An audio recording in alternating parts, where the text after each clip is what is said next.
பிரியமான ஆன்லைன் குடும்பத்தாரே, உங்களை எல்லாம் இந்த ஃபெய்த் கிளினிக்ல அன்போடு வரவேற்கிறோம். இன்னைக்கு ஒரு முக்கியமான வார்த்தை கர்த்தங்களோடு கூட பேச போகிறார். வேர்டுக்கு போறதுக்கு முன்பாக இந்த லிங்க் உங்க ஃப்ரெண்ட்ஸ், உங்க ஃபேமிலிஸ், உங்க வாட்ஸ்அப் குரூப்ஸ்ல ஷேர் பண்ணுமாறு அன்போடு கேட்டுக்கொள்கிறேன். வேர்டுக்கு நேராக போகலாம். பிரியமான தேவ பிள்ளைகளே, கர்த்தருடைய ஆவியானவர் இந்த காலையில எனக்கு கொடுத்த ஒரு வார்த்தை என்னன்னா, உங்களுடைய குறித்த காலம் வந்து விட்டது. உங்களுடைய ஆசீர்வாதமான நாட்கள் வந்து விட்டது. பல நாள் காத்திருந்திருக்கீங்க, பல நாள் ஏங்கி இருந்திருக்கிறீங்க, ஜெபித்து இருந்திருக்கிறீங்க, உபவாசித்து இருந்திருக்கிறீங்க. கர்த்தர் இன்னைக்கு திட்டமாய் சொல்லுகிறார், உன் குறித்த காலம் வந்து விட்டது. அல்லேலூயா. கமெண்ட் பண்ணுங்க, என்னுடைய குறித்த காலம் வந்து விட்டது. குறித்த காலம் வந்து விட்டது. கமெண்ட் பண்ணுங்க, my appointment time has come. My appointed time has come. Amen. So குறித்த காலம் உங்க வாழ்க்கையில வந்தா உங்களுக்கு ஒரு 3 நன்மை நடக்கும். அது வேகமா சொல்லி உங்களுக்காக ஜெபிக்க விரும்புகிறேன். முதலாவது நன்மை என்னன்னா, நம்ப முடியாத ஆசீர்வாதம். வாசிப்போம் ஆதியாகமம் 18ஆம் அதிகாரம் 4வது வசனத்தை வாசிப்போமா? கொஞ்சம் தண்ணீர் கொண்டு வரட்டும், உங்கள் கால்களை கழுவி மரத்தடியில் சாய்ந்து கொண்டிருங்கள். நீங்கள் உங்கள் இருதயங்களை திடப்படுத்தி கொஞ்சம் அப்பம் கொண்டு வருகிறேன், அப்புறம் நீங்கள் உங்கள் வழியே போகலாம். இதற்காகவே அடியேன் இடம் வரைக்கும் வந்தீர்கள் என்றான். அதற்கு அவர்கள், நீ சொன்னபடியே செய் என்றார்கள். இங்க என்ன நடக்குதுன்னா, ஒரு நாள் ஆபிரகாம் அப்படி வெளியில உட்கார்ந்து இருக்கிறாரு. திடீர்னு தூதர்கள் வராங்க. தூதர்கள் வந்த உடனே ஆபிரகாம் சொல்றாரு, நீங்க கடந்து போக வேண்டாம், நீங்க எங்க வீட்டுல இருந்து சாப்பிட்டுட்டு போங்க அப்படின்றாரு. நடந்தது என்னன்னா, ஆபிரகாமை வீட்டுக்கு அந்த தூதர்கள் வந்து சொல்றாங்க, அடுத்த வருஷம் இந்த நேரம் உங்களுக்கு ஒண்ணு என்ன பிறக்குமா, உனக்கு பிள்ளை பிறக்கும். அல்லேலூயா. ஏறக்குறைய 25 வருஷம் ஆண்டு காலமாக ஆபிரகாமும் சாராளும் காத்துக்கிட்டே இருக்காங்க, ஏங்கிக்கிட்டே இருக்காங்க. இன்னைக்கு நடக்குமா, நாளைக்கு நடக்குமா? கர்த்தர் தானே சொன்னாரு, ஆகார் மூலியமான ஒரு பிள்ளைய கொண்டு வந்தேன், ஆண்டவர் வேண்டான்ட்டார். இஸ்மவேல் பிள்ளைய கொண்டு வந்தேன், ஆண்டவர் வேண்டான்ட்டாரு. செய்யறதையும் விட மாட்டேன்றாரு, செஞ்சும் தர மாட்டேன்றாரு. எனக்கு எப்பதான் நடக்கும்னு காத்துக்கிட்டு இருந்த, ஏக்கத்துல இருந்த, நம்பவே முடியாது, இனி 100 வயசு ஆயிருச்சு, இனிமேல் எனக்கு என்ன நடக்கும் அப்படின்னு நினைச்சுக்கிட்டு இருக்க நேரத்துல நம்ப முடியாத ஆசீர்வாதத்தை கர்த்தர் தந்தார். இன்னைக்கு உங்களை பார்த்து திட்டமாய் சொல்லுகிறார், பல வருஷம் காத்துக்கிட்டு இருந்திருக்கலாம், பல வருஷம் ஏக்கத்துல இருந்திருக்கலாம். ஒரு கட்டத்துல வரும்பொழுது இனி இந்த காரியத்துக்கு ஜெபிக்கவே வேண்டாம், விட்டுறலாம், இதுக்கு பதில் வராதுன்னு நினைச்சிட்டு இருந்திருந்தா கர்த்தர் திட்டமாய் சொல்லுகிறார், உன்னோட குறித்த காலம் வந்து விட்டது. ஆமென். சொல்லுங்க, என்னுடைய குறித்த காலம் வந்து விட்டது. குறித்த காலம் வந்து விட்டது. எப்படி சாராளுக்கு நம்ப முடியாத வயசுல நம்ப முடியாத ஆசீர்வாதத்தை கர்த்தர் கொடுத்தாரோ, உங்களுக்கும் நம்பவே முடியாத ஆண்டு நாட்கள்ல, நம்ப முடியாத வயதுல நிச்சயம் அற்புதத்தை கர்த்தர் செய்ய வல்லவராயிருக்கிறார். இரண்டாவதாக என்ன நடக்குது பாருங்க, வாசிப்போம். இரண்டாவது ஆசீர்வாதம்னா, ஒரு தேவ தயவை கர்த்தர் தர போகிறார். சங்கீதம் 102ஆம் அதிகாரம் 13வது வசனத்தை வாசிப்போம். சங்கீதம் 102:13. கமெண்ட் பண்ணுங்க, தேவ தயவு, தேவ தயவு, தேவ தயவு, தேவ தயவு, தேவ தயவு, தேவ தயவு. எஸ், வாசிப்போம். சங்கீதம் 102:13வது வசனம்.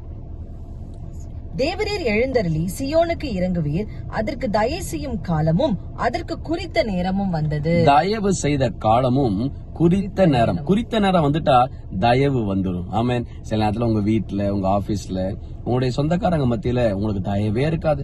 எவ்வளவுதான் நீங்க அன்பா இருந்தாலும் உங்க மேல அவங்க எரிச்சலாவே இருப்பாங்க, கோபமாவே இருப்பாங்க, அவங்களுக்கு ஆறுதலாவே இருக்க மாட்டாங்க. எத்தனை நன்மை செய்கிறோம், ஓடி ஓடி செய்யறேனே, கை கால்லாம் ஓஞ்சு போகிற அளவுக்கு இந்த கம்பெனிக்காக வேலை செய்யறேன், ஆனா யாருமே என்னை மதிக்க கூட மாட்டேன்றாங்க அப்படின்னு நீங்க சொல்றீங்களா? இன்னைக்கு கர்த்தர் சொல்லுகிறார், உனக்கு குறித்த காலம் வந்துருச்சு. இந்த குறித்த காலத்தினால உனக்கு என்ன உண்டாகும்னா, மனித தயவு. கமெண்ட் பண்ணுங்க, favour with men. Favour with men. Favour with men. Favour with men. இந்த தயவை சாதாரணமா நினைச்சிடாதீங்க. தயவு தானியேல் வாழ்க்கையில வந்தோன்னே கைதிகளாக அவங்க பாபிலோன் தேசத்துக்கு எடுத்துக்கொள்ளப்பட்டாங்க. ஆனா தேவ தயவு என்ன பண்ணுச்சுன்னா, பாபிலோன் தேசத்துல தானியேல பிரைம் மினிஸ்டரா கர்த்தர் மாத்தினார்.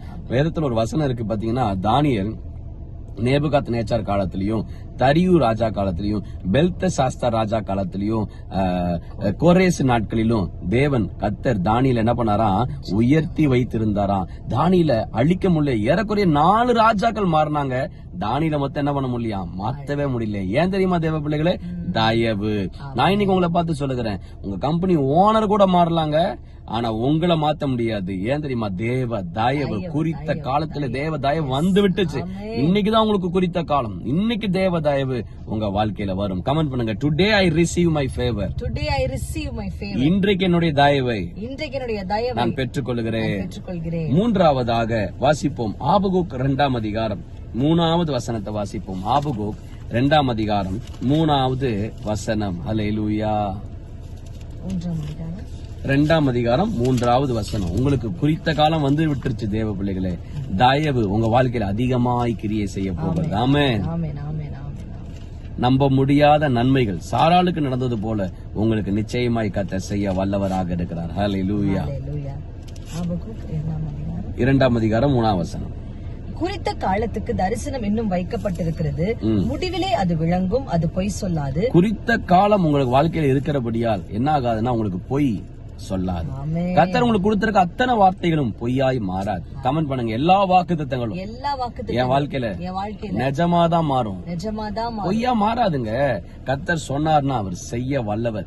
சில நேரத்துல வாக்குத்தத்தங்களை குறித்த காலம் வச்சிருப்பாரு, ஆனா நிச்சயம் அதை நடத்தியே தான் தீர்வார். இன்னைக்கு உங்களை பார்த்து நான் சொல்லுகிறேன், இந்த குறித்த காலத்துல கர்த்தர் உங்களுக்கு நன்மைகளை செய்ய போகிறார். ஜெபிக்க போகிறோம். ஆண்டவரே, யாரெல்லாம் வெகு காலம் காத்துக்கிட்டு இருக்கேன்பா, நன்மை நடக்குமா, ஐயோ இந்த ஜெபத்துக்கு பதில் வருமான வேதத்துல இருக்க கண்ணீர்ல இருக்கிற ஒவ்வொருவருக்காய் ஜெபிக்கிறேன். நம்ப முடியாத ஆசீர்வாதத்தை தாங்க. சாராளுக்கு தந்தீங்க 90 வயசுல 100 வயசுல குழந்தைகளை தந்தீங்களே, இதே போல நம்ப முடியாத ஒரு ஆசீர்வாதத்தை தாங்க. ஆமா ஆண்டவரே, சோத்திர தயவை தாங்க, மனுஷ தயவை தாங்க.